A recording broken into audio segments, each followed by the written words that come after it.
Hello students, BSc first year English medium. I welcome all the students in my class. हम last class में acrosome reactions और पेनिट्रेशंस पढ़ रहे थे. ये हमने लास्ट क्लास में देखा था, तो उसी को हम आगे कंटिन्यू करके लिखना स्टार्ट करेंगे. जो हमने लास्ट लाइन लिखी थी हिंदी मीडियम के स्टूडेंट्स, वहीं से आगे आप कंटिन्यू करके लिखेंगे.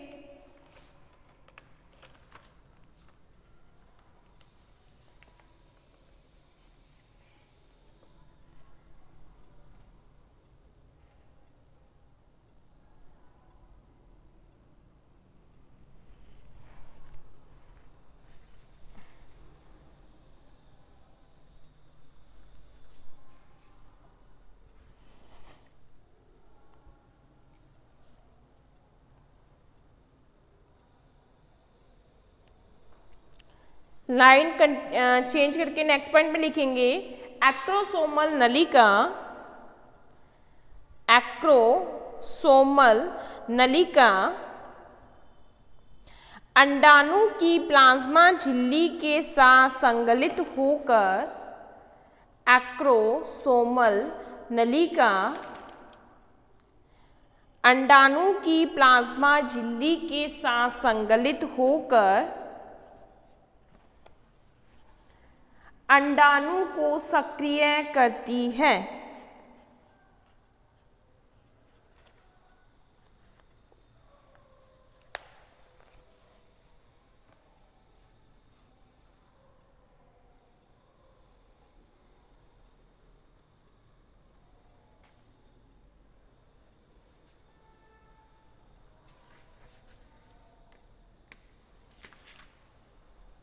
अंडाणु को सक्रिय करती है.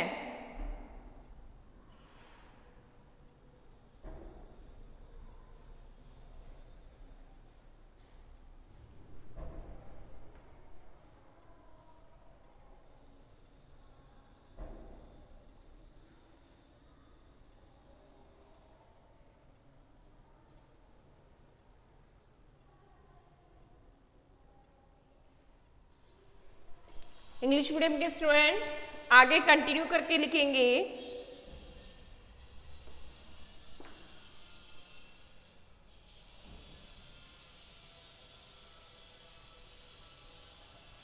mammalian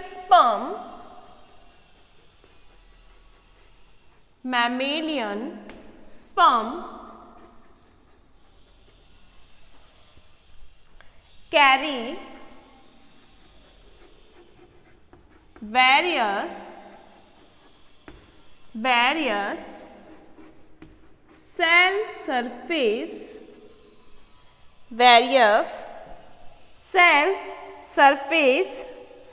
associated protein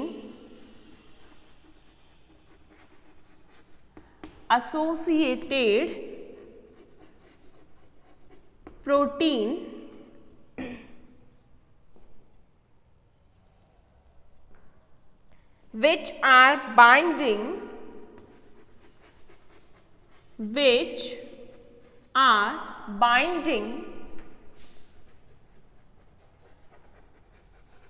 and penetrate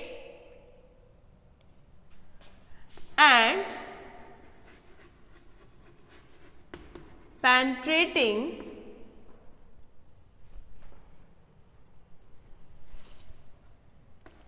the zona pellucida.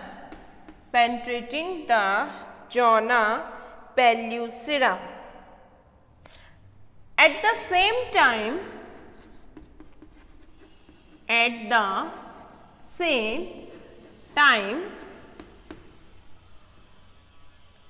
a structure arise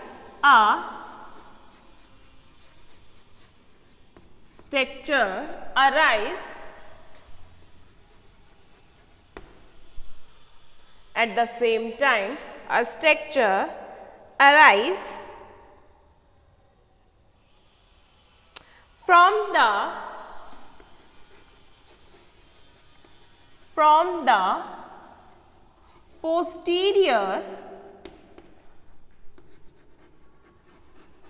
walls of posterior walls of acrosome, posterior wall of acrosome and form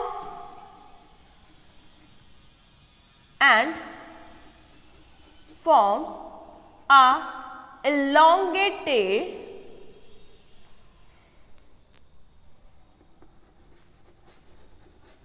structure,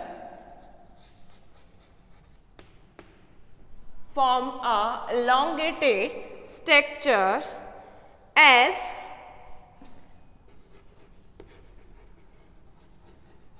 acrosomal tube, elongated structure as acrosomal tube.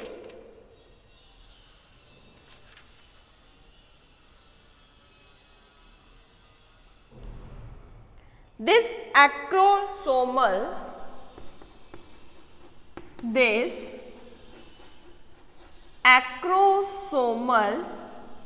tube is pushed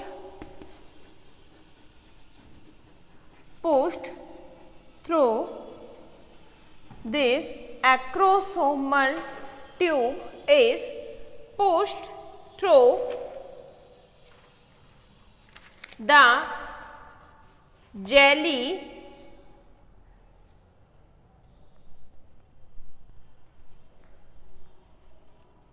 pushed through the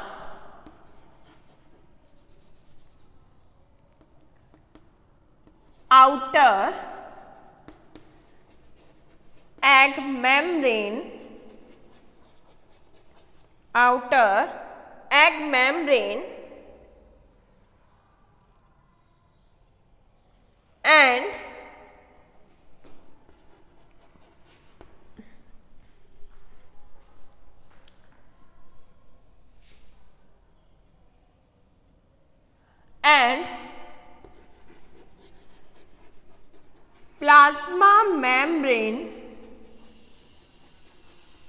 and plasma membrane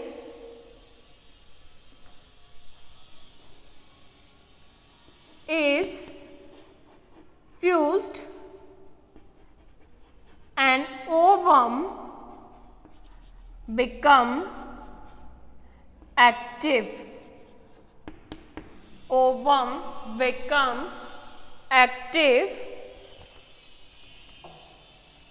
इसका diagram बनाना है।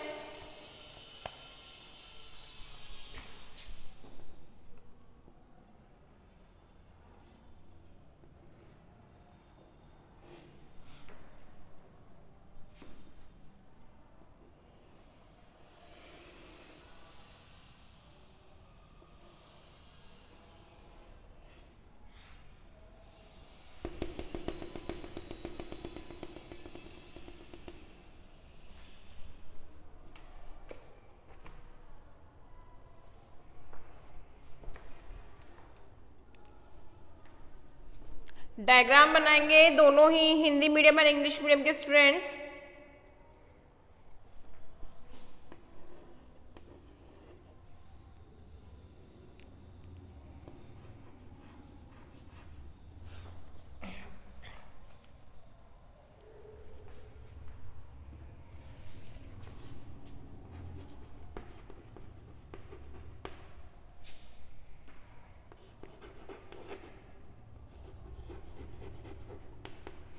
Nucleus,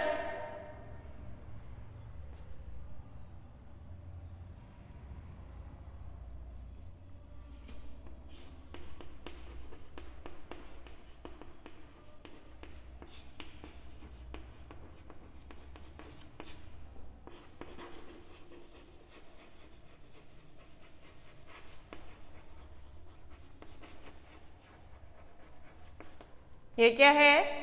acrosomal membrane. ये plasma membrane,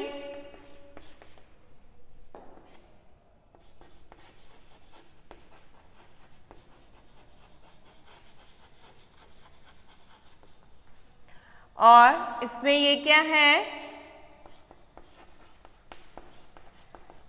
एक्ट्रोसोमल आशीष को हम क्या कहते हैं, Samuel vesicle. ठीक है, इसको पहले फटाफट से बनाओ ये।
नोट डाउन कर रही हूं मैं कि फर्स्ट ऑफ ऑल कैसे डायग्राम बनाना है। फर्स्ट ये बनेगा डायग्राम, देन ये सेकेंड, फिर मैं थर्ड बना रही हूं,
ये हमारा थर्ड डायग्राम था, देन फोर्थ और लास्ट हम फिफ्थ नंबर का डायग्राम बनाएंगे।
ठीक है, ये डायग्राम बनाओ फटाफट, फिर हम नेक्स्ट करेंगे।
नोट डाउन किया। अब नेक्स्ट लिखेंगे अंडाणु का सक्रियण, activation of ovum. Next process लिखेंगे अंडाणु का सक्रियण या एक्टिवेशन ऑफ ओवम।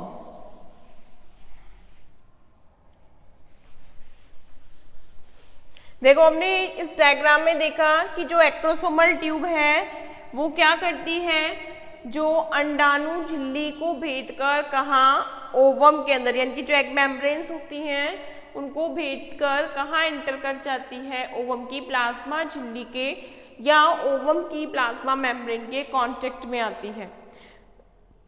तो जैसे ही एक्रोसोमल ट्यूब बनती है, यानी कि ओवम और स्पर्म का कांटेक्ट होता है, तो उस टाइम से क्या होगा, जो ओवम है वो एक्टिव हो जाता है। और ओवम जब एक्टिव हो रहा है तो उसमें क्या क्या चेंजेस होते हैं, वो ही हमारा नेक्स्ट प्रोसेस है। तो नेक्स्ट प्रोसेस हम क्या लिखेंगे,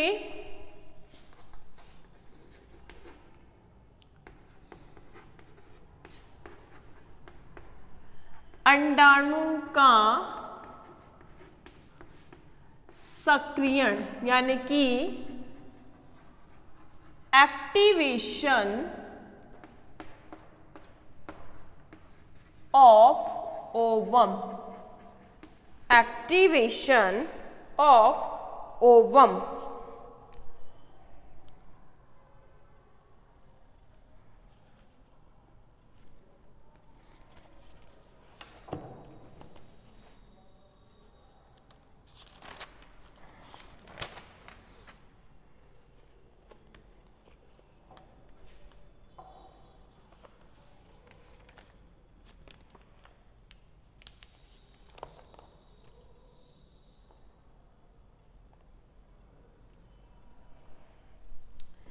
देखो अब क्या हुआ कि जो प्लाज्मा मेम्ब्रेन में हमने देखा था कि स्पर्म की प्लाज्मा मेम्ब्रेन और एक्रोसोमल जो मेम्ब्रेन होती है वो आपस में फ्यूज्ड होकर एक्रोसोमल ट्यूब बनाती है।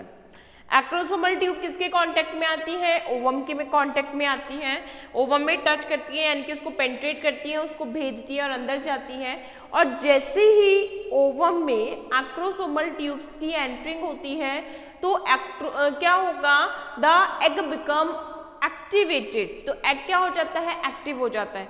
ठीक है, कि जैसे अगर हम बात करें कि हम सो रहे हैं या हम सपोज करो हम कुछ काम कर रहे हैं, हमें नींद आ रही है और कोई फ़ोन की रिंगिंग होती है या कोई साउंड सुनाई देता है, तो हम एकदम से क्या हो जाता है, एक्टिव हो जाती है, यानी कि चौंक जाते हैं। तो उसी टाइप का प्रोसेस होता है जिसको हम क्या बोल रहे हैं, अंडाणु का सक्रियण या एक्टिवेशन ऑफ ओवम। बट इस प्रोसेस के थ्रू ओवम में कुछ चेंजेस भी होते हैं। ठीक है, कि जैसे ही जो एग है एक्टिवेट होता है तो उसमें कुछ चेंजेस भी आते हैं। सबसे पहला तो चेंजेस क्या आता है, change in colour, change in colour. जो एग है उसका कलर क्या होता है, चेंज हो जाता है। तो उसका एग क्या होता है, अब इसमें जो क्या फिल्ड होता है, यॉक, तो उस यॉक के फिल्ड की वजह से जो एग है वो हो जाता है, इट्स बिकम येलो। सबसे पहले तो क्या होगा, the egg become in a yellow colour due to the distribution of fats. तो फैट्स के डिस्ट्रीब्यूशंस की वजह से जो यॉक होता है वो क्या हो जाता है, येलोइश कलर का हो जाता है, क्रीमिश येलोइश कलर। नेक्स्ट अगर हम बात कर रहे हैं, क्या होता है, कॉर्टिकल रिएक्शन।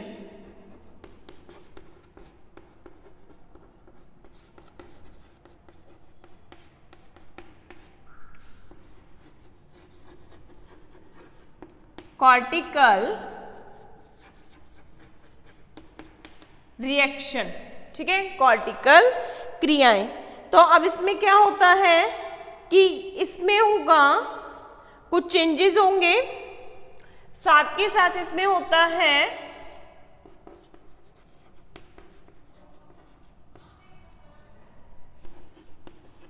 निषेचन शंकु का निर्माण, या इसको हम कहते हैं फॉर्मेशन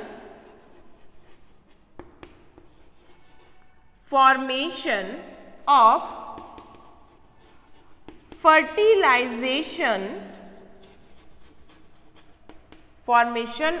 फर्टिलाइजेशन कौन। तो किसमें, एक्टिवेशन ऑफ ओवम में 3 डिफरेंट प्रोसेस होते हैं। फर्स्ट प्रोसेस क्या है, change in colour, colour changes होता है। देन क्या है, कॉर्टिकल रिएक्शंस होती हैं। नेक्स्टली क्या होता है, फॉर्मेशन ऑफ फर्टिलाइजेशन कॉन, यानी कि निषेचन शंकु का निर्माण होता है। तो हेडिंग डालेंगे अंडाणु का सक्रियण, एक्टिवेशन ऑफ ओवम लिखेंगे इसमें।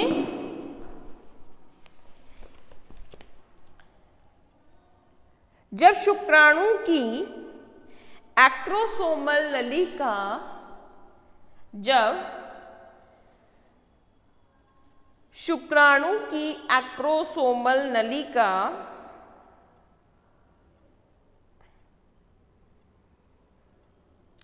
अंडाणु की प्लाज्मा झिल्ली के संपर्क में आती है,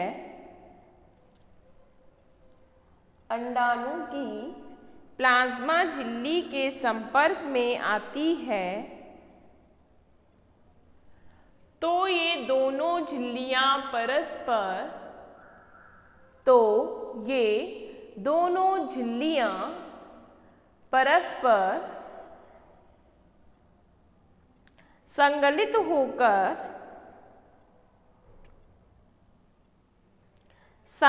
होकर एक सहमोजेक झिल्ली बनाती हैं, एक सहमोजेक झिल्ली बनाती हैं, जिससे अंडाणु के सक्रियण की क्रिया होती है, अंडाणु के सक्रियण की क्रिया होती है, जिसमें अंडाणु के सक्रियण की क्रिया होती है, जिसमें निम्न परिवर्तन होते हैं, निम्न परिवर्तन होते हैं। इसमें पॉइंट करके लिखो, रंग परिवर्तन, ए पॉइंट करके लिखेंगे रंग परिवर्तन।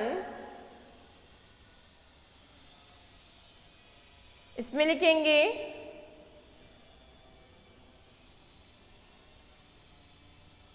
शुक्राणु के संपर्क में आने के पश्चात, शुक्राणु के संपर्क में आने के पश्चात अंडाणु में वसा का वितरण, अंडाणु में वसा का वितरण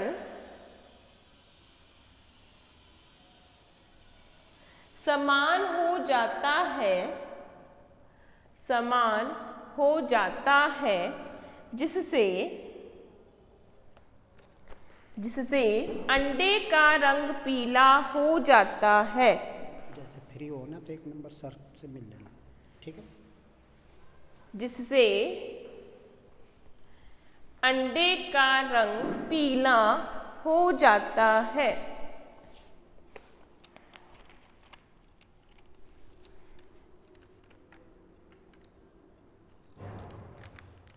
नेक्स्ट लिखेंगे निषेचन शंकु का निर्माण, निषेचन शंकु का निर्माण।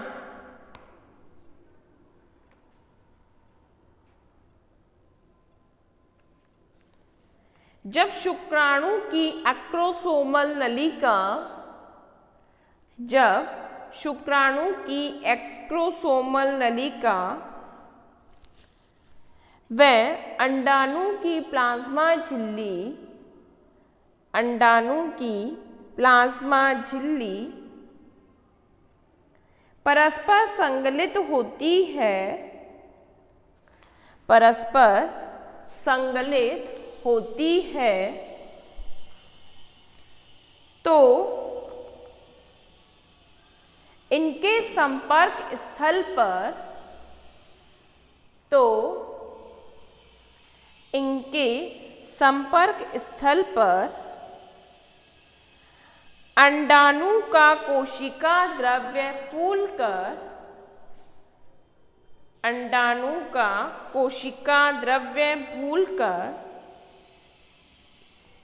एक शंकु समान संरचना का निर्माण करता है। एक शंकु समान संरचना का निर्माण करता है जिसे निषेचन शंकु कहते हैं। जिसे निषेचन शंकु कहते हैं, जो कि धीरे धीरे